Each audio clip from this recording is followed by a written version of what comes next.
Now to a troubling new report that paints a pretty stark picture of how young Israelis are feeling about their future. And a surprising number are considering life outside of Israel entirely. Our correspondent and host Nטשה קירצ'יוק breaks it down. Now, this is probably not the kind of statistic the Israeli government wants to be hearing right now. 37% of young Israelis say that they're planning to move abroad. Why? Well, they say it's all because of employment instability, stress, and eroding confidence that has all been made worse by the volatile situation that we're seeing in the country.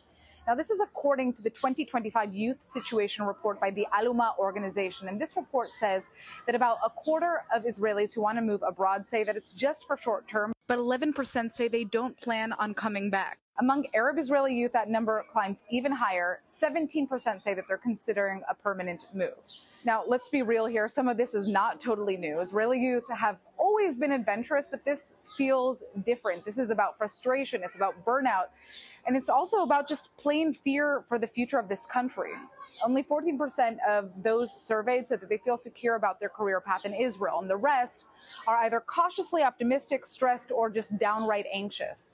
And among Arab youth, the stress levels are even higher. They're twice the national average. Now, a huge part of this comes down to what has happened since the war began in October of 2023. Half of working youth had to switch their jobs during the war.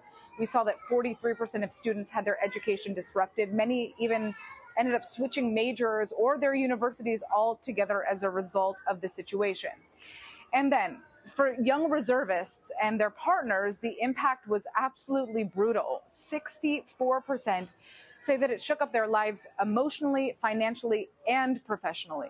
And the future does not seem to look any clearer at this point. Only 40% feel confident that they can develop what are called soft skills like communication or creative problem solving. Less than a third feel that they're ready to gain tech skills, which is kind of a big deal in Israel's economy. And 17% are saying flat out that we are not ready for what is coming next.